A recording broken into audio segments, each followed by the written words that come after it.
This is Jim Rohn. You're going to hear a great number of ideas as you go through the sessions on these 6 cassettes.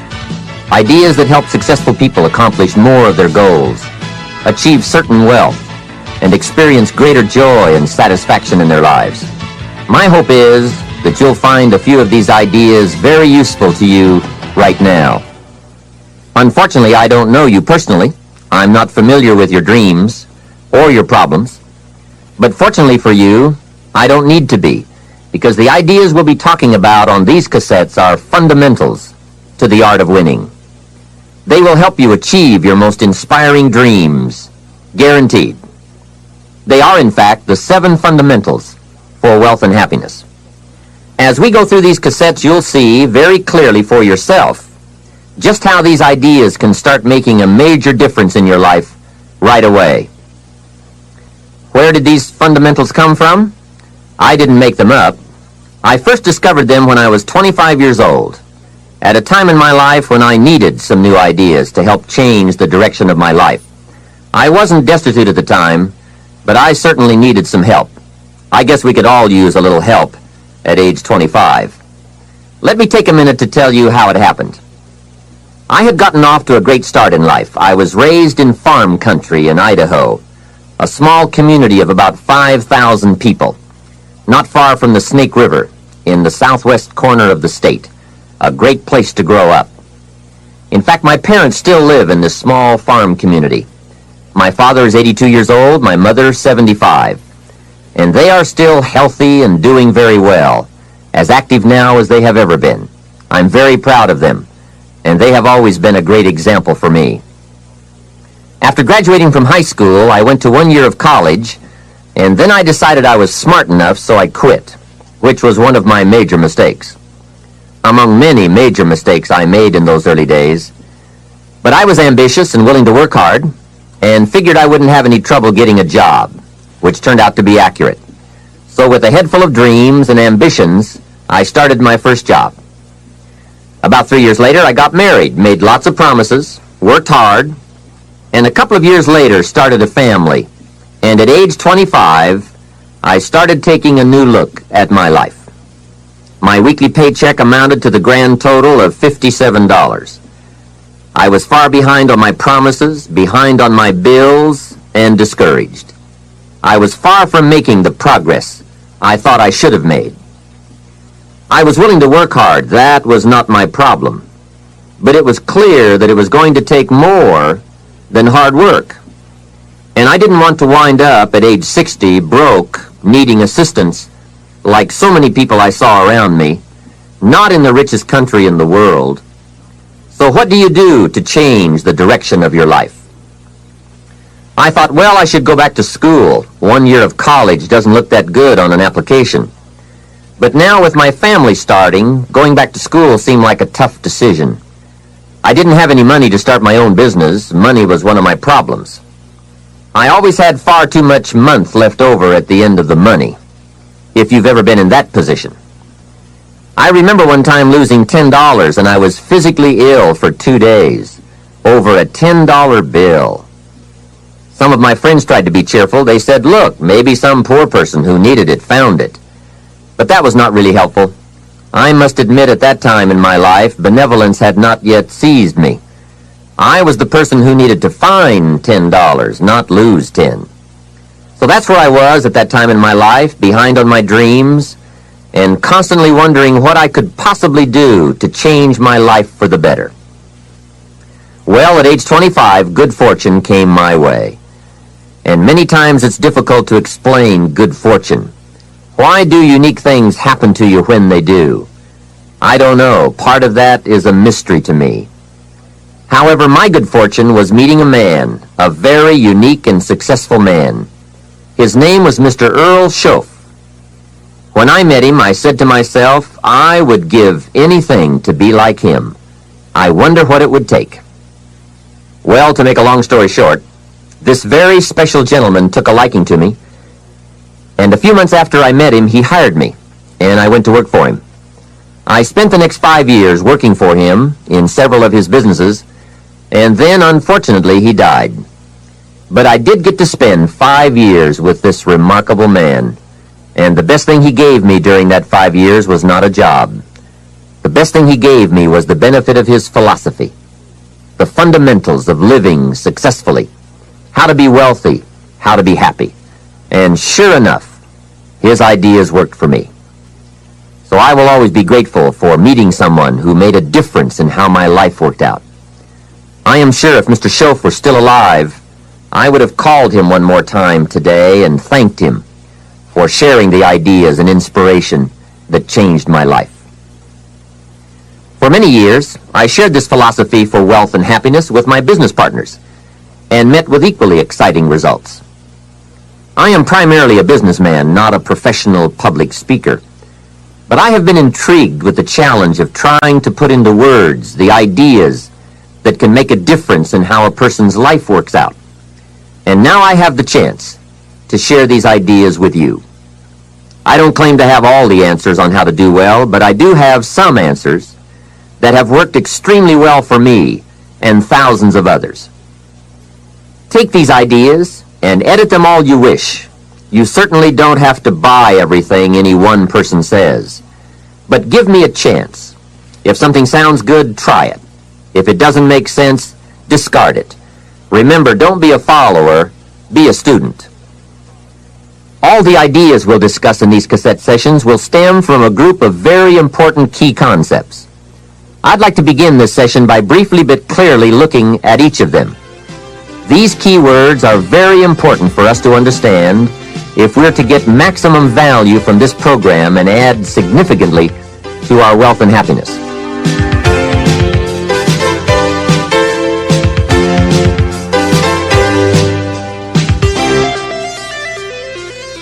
The first key word is fundamentals. What a most important word, fundamentals. This word calls attention to the primary issue in our quest for greater success. It is the key word in making our lives work well. Fundamentals. Those basics that build the foundation for accomplishment, productivity, success, and lifestyle. Fundamentals form the beginning, the basis, the reality from which everything else flows. And remember, there are no new fundamentals. Fundamentals are old, well established. Beware of someone who claims to have a new fundamental. That's like someone who claims to manufacture antiques. We would have to be suspicious, right? So fundamentals, basics, they are so very important to understand and consider and practice if you wish for the good life. And may I add here, make sure you don't go looking for the exotic answers to success. Success is a very basic process. It doesn't fall out of the sky. It doesn't have any mysteries, nor does it fall into the realm of the miraculous. Success is merely a natural result that comes from the consistent operation of the practical fundamentals. As someone wisely remarked, to be successful, you don't have to do extraordinary things. Just do ordinary things extraordinarily well. Mr. Schoaf, my teacher, gave me many great phrases I'll always remember. One of them was, there are always about a half dozen things that make 80% of the difference. What a key thought, a half dozen things. Whether we are working on our health, wealth, personal goals, or professional enterprise, the difference between our ultimate success or inevitable failure lies in the degree to which we are willing to seek out, study, and to go to work on those half dozen things. For a farmer to reap a plentiful harvest in the fall, for example, the major basics are fairly obvious. Soil, seed, water, sunshine, nourishment, and care. Each fundamental being equally in need of study and attention, for together they bring about the best chance for a successful harvest. A good question to ask before undertaking any project or setting any new objective, then, is what are the most important half dozen things that will make the major difference in how it works out? So whether the enterprise is art or architecture, music or sculpture, mathematics or sports, business or farming, success or lifestyle, it's the fundamentals that count. To understand them and to practice them is to take the first intelligent step toward accomplishing your objectives and living your dreams. The second key word for us to consider is wealth. Wealth is a word that brings about a wide variety of mental images, and that is part of my purpose in these cassettes, to provoke that wide variety of mental images, for that is where the dreams are, that is where the inspiration comes from, and that is where true incentive is born. The mystery and mixture of mental image, the stuff and the staff of life. Its right use, its constant use is the way to a life unique and a life abundant. Now, to one, wealth means having enough financial substance to be able to do whatever you wish to do with your life. To another, it may mean freedom from debt, freedom from the constant claim of obligation. To yet another, it means opportunity. And to many, wealth means $1 million. That's a unique word, millionaire.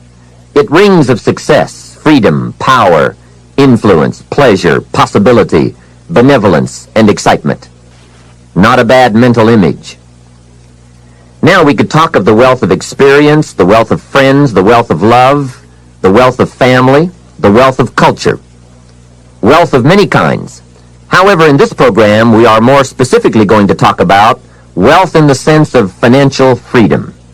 Wealth that comes from the conversion of effort and enterprise into currency and equity.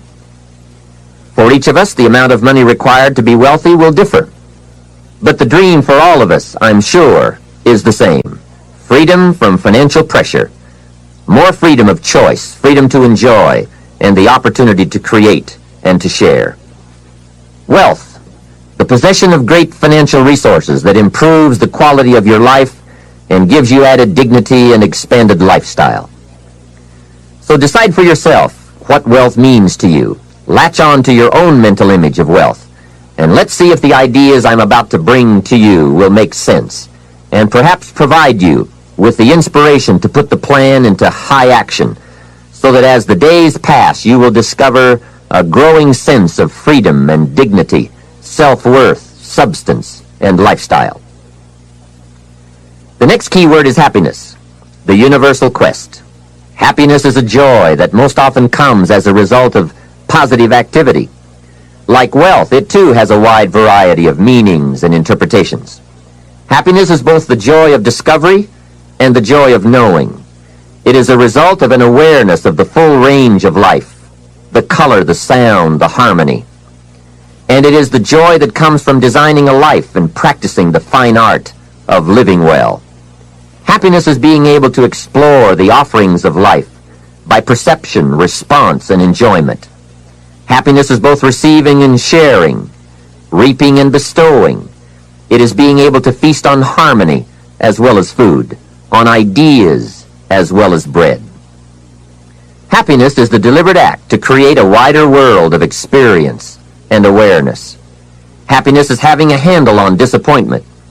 It is being in control of both emotion and circumstance. Happiness is freedom from the negative children of fear, such as worry, low self-esteem, envy, greed, anger, resentment, and so on. Happiness is an awareness and a grasp of the positive power of life and loving values. It is an order of thought, activity, and lifestyle. Happiness is values in balance. It is contact with people of substance. Happiness is contentment with the tasks of your life. It is thought inspired by, organized with, and rooted in your personal philosophy. Happiness is a life well lived, in which a wide variety of experiences are deliberately captured to become an invaluable form of currency for you to spend and invest in your own better future. Happiness is activity with purpose. It's love in practice. Happiness is both a grasp of the obvious as well as an awe of the mysterious. But for most people around us, happiness seems to be either something left behind or something yet to be discovered.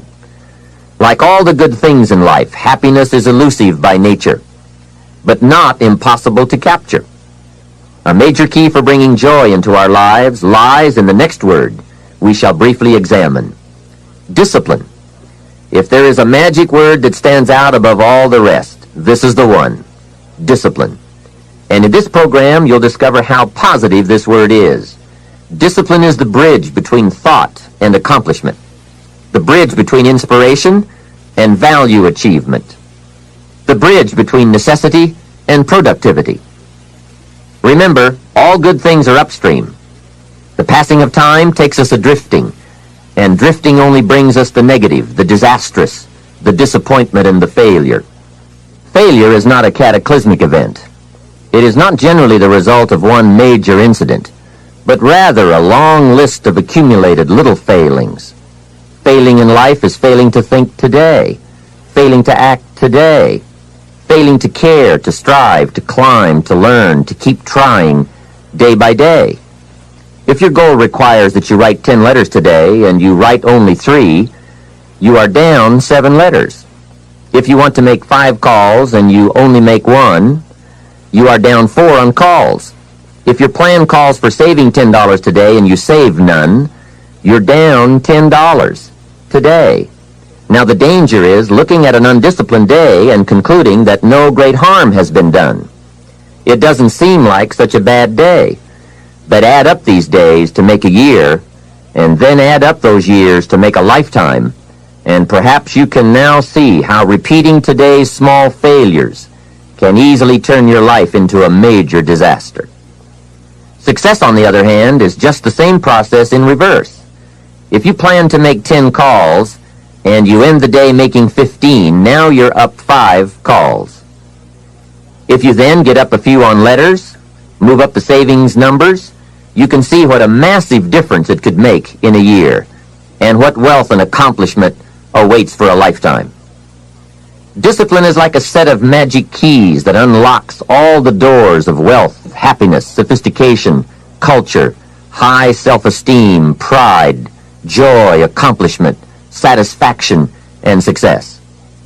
The first key to discipline is awareness of the need for and the value of discipline, and especially the discipline to make the changes.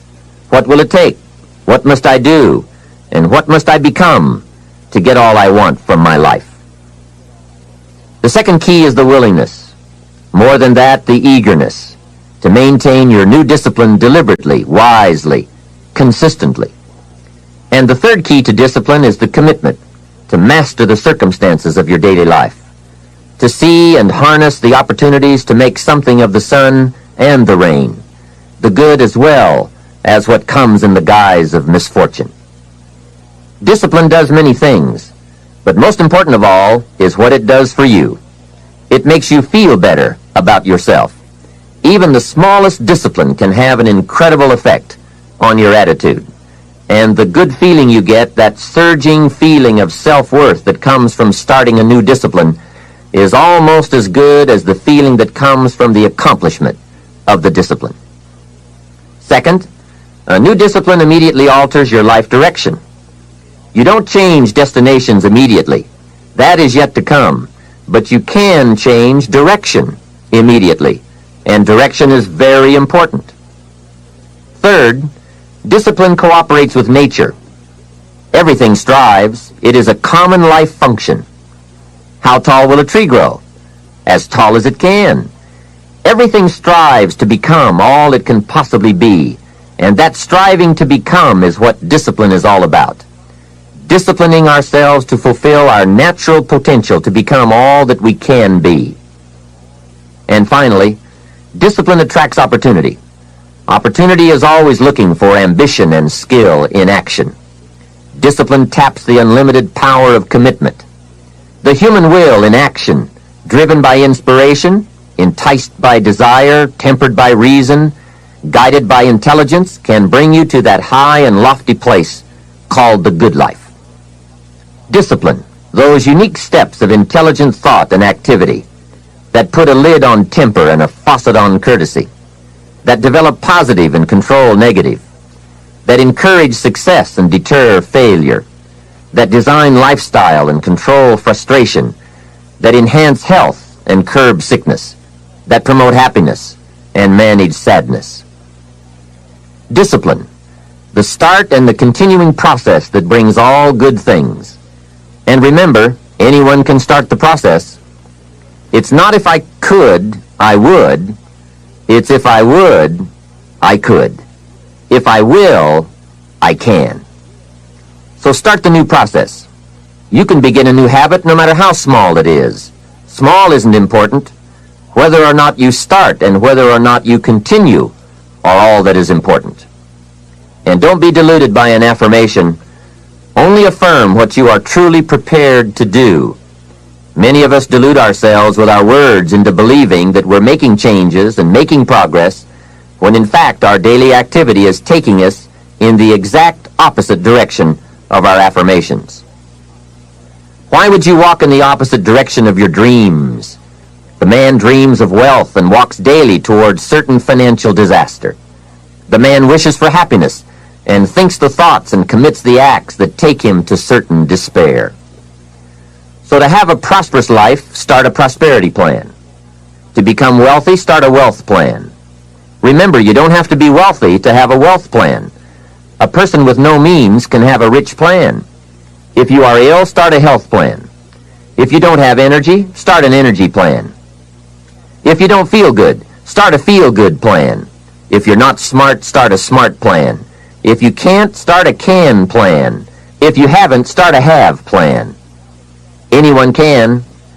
Even a bad person can start hearing good messages and reading good books. Recognize that the start of the better life, the happy life, the wealthy life, is today. This is exciting. Both the process and the result can begin today. Start the new journey today. If you think of a new idea, today is the day to begin the discipline of putting that idea into action. Set this day up as a long, busy, exciting start for your new life. Get your first book for your new library today. Begin your new practice of setting goals today. Start clearing out a drawer of your new orderly desk today. Start eating an apple a day on your new health plan today. Put some money in your new investment for fortune account today. Start reading with intensity for your new wealth of mind plan today. Write a postponed letter today. Make a delayed telephone call today. Pick up your camera and take a picture of something to start your new treasury of photographs today. Get some momentum going on your new commitment to the better life. See how many activities you can pile on in this first day. Go all out. Break away from the negative downward pull of gravity. Start the thrusters going. Prove to yourself that waiting is over, hoping is past, and that faith and action have now taken charge. It's a new day, a new beginning for your new life. With discipline, you can't believe the list of positive moves you can make in the first day of your new beginning. What have you got to lose? Only the despair and fear and guilt of the past. Only the dissatisfaction and unhappiness and lack of fulfillment of the past. Only the frustration and low self-esteem of the past.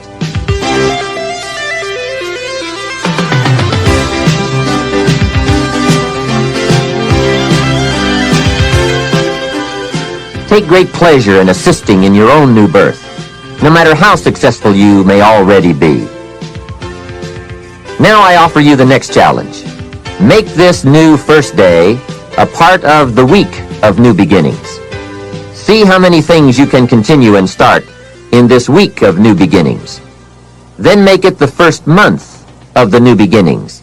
Then the first year of the new beginning. By the time that first year is finished, you will never again be claimed by the past. Past habits, past influences, past regrets, or past failures. You are ready to, as the Bible phrase says, fly with the eagles. And you will have begun your certain journey toward the last key concept we'll discuss on this cassette. Success. Success is both a journey and a destination, isn't it? It is both the steady, measured progress toward a goal and the achievement of a goal. Success is an accomplishment, whether it be great or small, and it's an understanding of the potential and power of an entire human life. Success is an awareness of value, and it's the cultivation of value through discipline. It can be tangible or intangible. Success is a process of turning away from something in order to turn toward something else. From no exercise to exercise, from candy to fruit, from not investing to investing. Success is responding to an invitation to change, to grow, to develop, to become, to move up to a better place with a better vantage point. But most of all, success is making your life what you want it to be, considering all the possibilities, considering all the examples. What do you want for your life? That is the big question. Remember, success is not a set of standards from our culture, but rather a collection of personal values, clearly defined and ultimately achieved. Success is your better life for you, the design you give it, the dreams you accomplish. Making your life what you want it to be for you, that is success.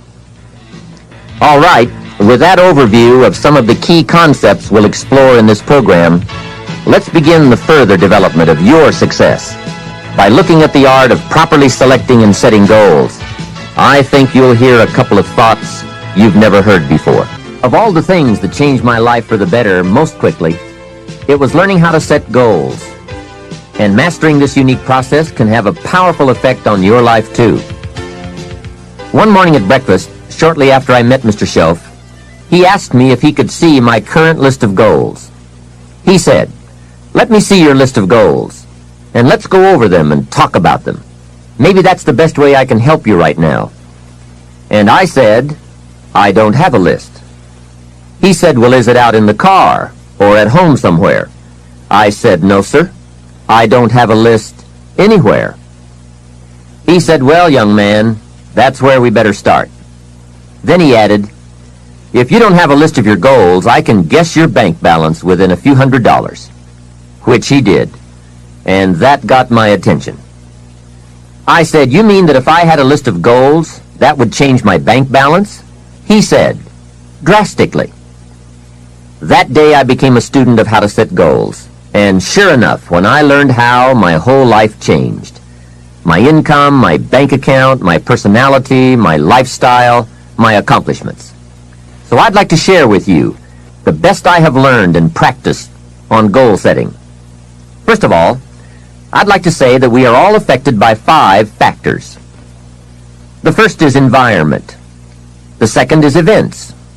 The third is knowledge. The fourth is results. And the fifth, and often overlooked factor that affects our lives is our view of the future, our dreams. I won't get into all of these influences here, but let me concentrate on the fifth one, dreams.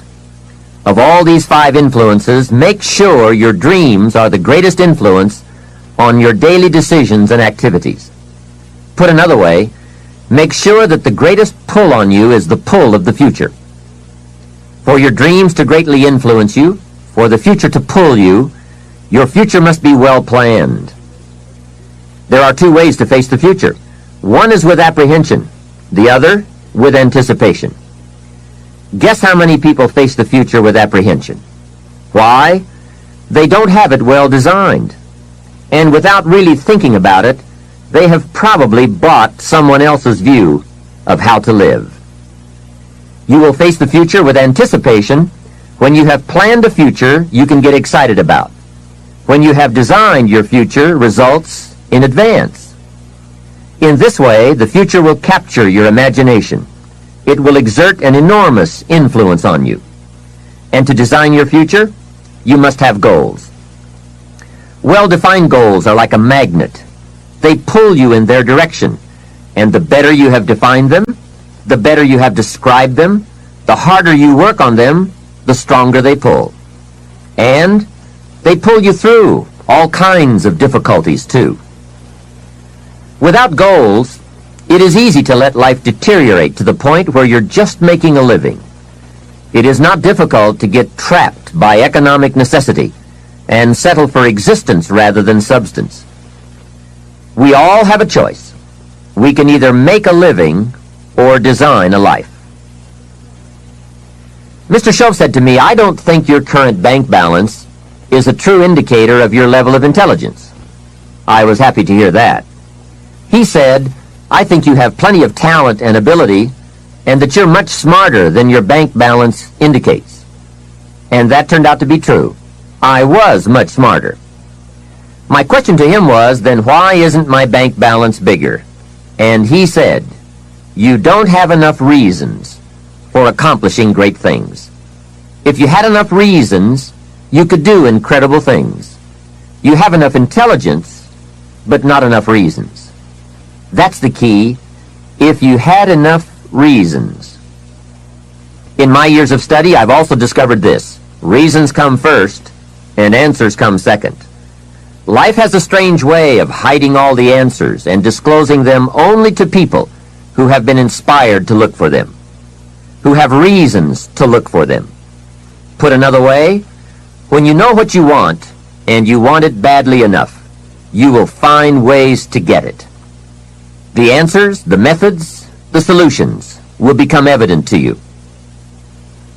Hey, what if you had to be rich? Are there any books and tapes on the subject? The answer is yes. There are plenty of good ones. But if you don't have to be rich, you probably won't read the books or listen to the tapes. What drives us to find the answers is necessity. So work on your reasons first, answers second. Now, what are some of the reasons for doing well? It varies from person to person.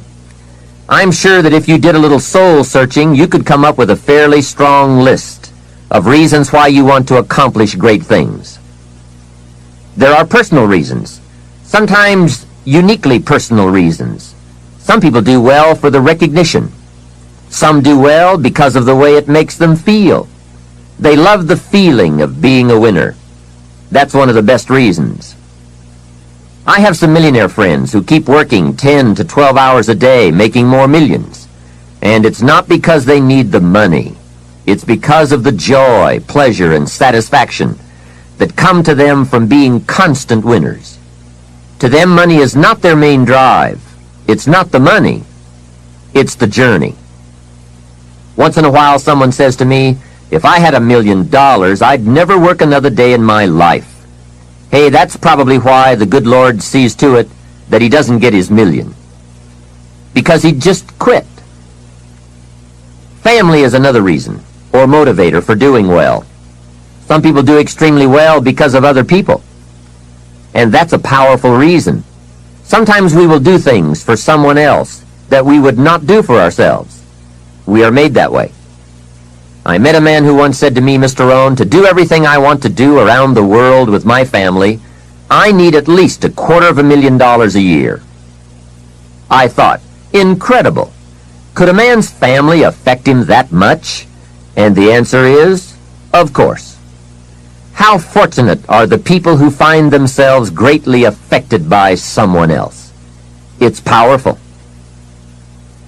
Benevolence, the desire to share, can be a powerful reason for wanting to achieve. Some people do extremely well gathering up resources, so they can then be benefactors. When Andrew Carnegie, the great steel magnate, died, his desk was opened, and in one of the desk drawers was found a slip of paper. On that slip of paper, Mr. Carnegie had written his goal for his life, and he wrote it when he was in his 20s. On that slip of paper he had written, I'm going to spend the first half of my life accumulating money. I'm going to spend the last half of my life giving it all away. That's terrific. He was so inspired by that goal that during the first half of his life he accumulated $450 million. And during the last half of his life, he gave it all away. How powerful.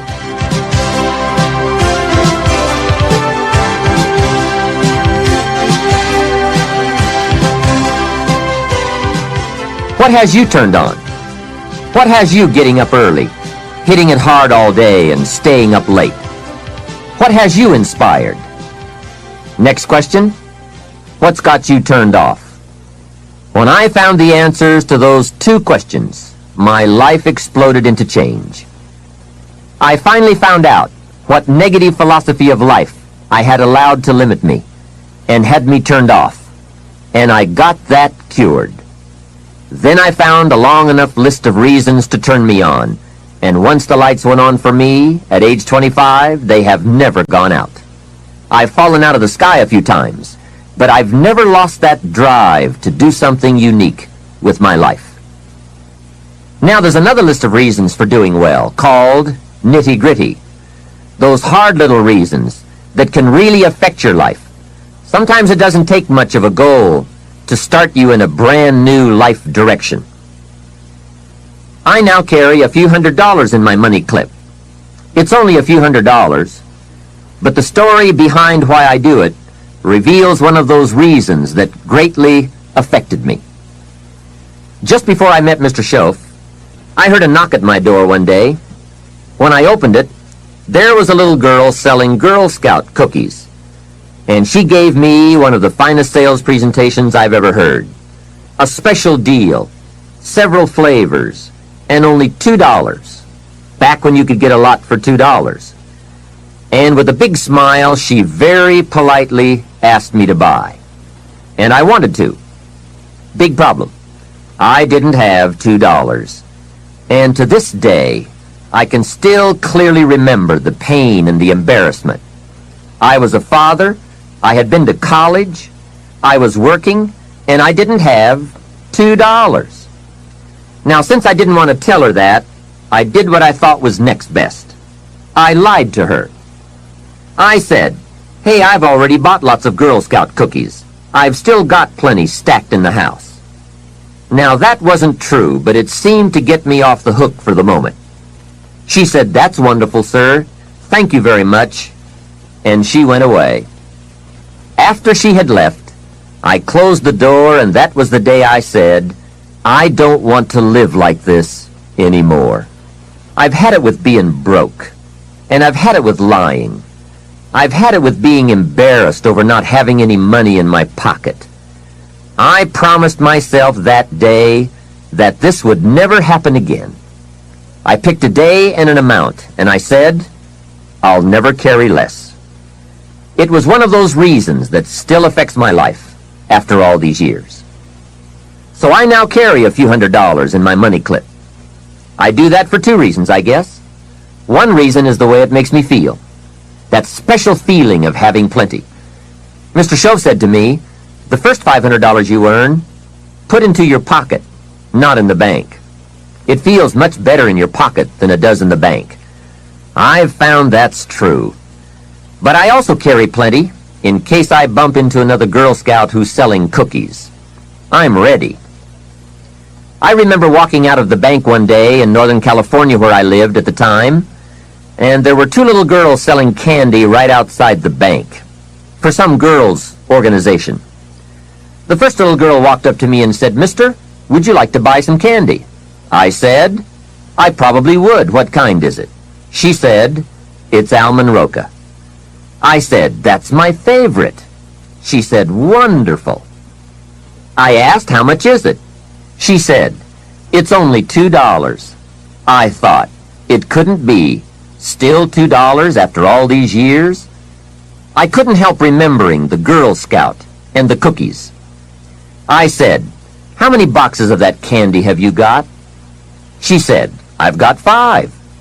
And the other little girl standing there, she was selling candy too. I asked, "How many boxes do you have?" She said, "I've got 4. I said, "That's 9. I'll take them all." They said, "Really?" I said, "Yes. I've got some friends, so I'll pass some around." They got so excited, put all this candy together. I reached into my pocket and gave them $18. Now, when I've got the candy and they've got the money, that first little girl looks up and says, "Mister, you are really something." How about that? Can you imagine only spending $18 and having someone look at you in the face and say, "You are really something"? Now you know why I carry heavy. I'm not going to miss those chances anymore. It was a small goal, just a few $100s, but it had a big effect on my life. I have a dear friend, Robert Depew. Bobby used to be a school teacher in Lindsay, California, the olive capital. After he taught school for several years, he became a little weary of teaching and decided to get into sales. One day, without